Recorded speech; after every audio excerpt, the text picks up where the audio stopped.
জীবন জীবিকা বা দেশ প্রেম, কৃষি কি বণিজ পরিবেশ জ্ঞান,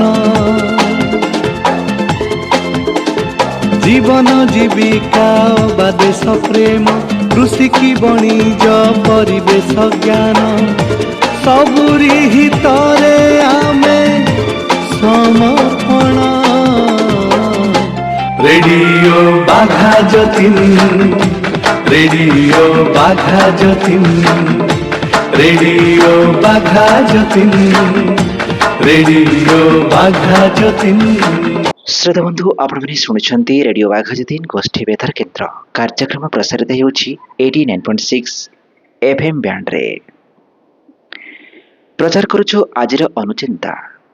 उपस्थापना करिसेंती अवसर प्राप्त इतिहास विभागीय मुख्य सरकारी महाविद्यालय कोरापुट तथा आईआईसी भुवनेश्वर पाठ्य खसड़ा निर्देशक प्रोफेसर कामाक्षी प्रसाद दास।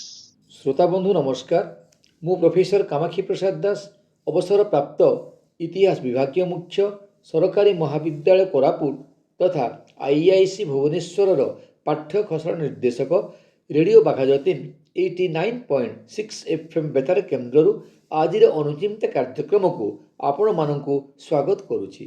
आज आम शुणा मो आलेख्य शिशुर मनस्तत्व और पितामाता भूमिकार परवर्ती अंश। बंधुगण, नारीटीए शिशु सह एक नीरव संपर्कर अदृश्य रज्जुरे आबद्ध होई दूरत्व और समय ठारू ऊर्ध्वरे रही थाए। ए संपर्कर सेतु को निर्माण करिबा बेले पारस्परिक बुझावना, स्नेह और पारदर्शिता सर्वापेक्षा अधिक गुरुत्व बहन करे। एही संपर्क दुईटी आत्मा मध्यरे एक अदृश्य संजोग सेतु होइथिबा कारणरू एथिरे शारीरिक उपस्थिति अपेक्षा मानसिक मिलन, आध्यात्मिक आवेग मुख्य भूमिका ग्रहण करिथाए। तेणु तो ए संपर्क असीमतार बलय मध्यरे आत्मसत्ता हराई बसिथाए। एठारे व्यक्तिवाद अपेक्षा समूहवाद अधिक गुरुत्व बहन करे।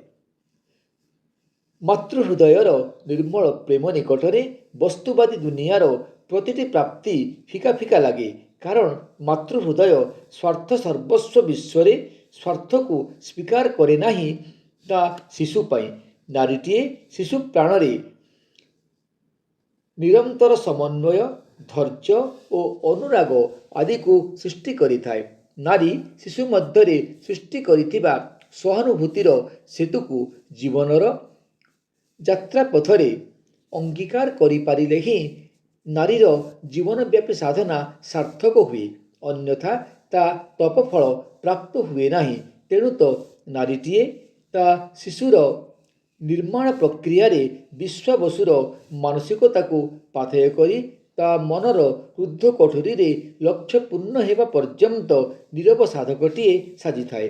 अथच बाह्य दुनियार विषमय स्थिति प्रति सचेतन और सतर्क रही अति संतर्पण ता शिशुर आद्य शैशव को सुरक्षित रखे। तेणु आसंतु नारी जातिर एतादृश समर्पण भाव और संतर्पण चिंतन पाई सेमानंक निकटरे कृतज्ञता ज्ञापन करिबा, कारण सेमानंक हस्तरे शिशुर आद्य शैशव को समर्पी दे ईश्वर भविष्यत विश्वर भार को सेमानंक हस्तर ही अर्पण करिछंती। ईश्वरंकर से व्यवस्था को तेणु सम्मान देले क्षति कण।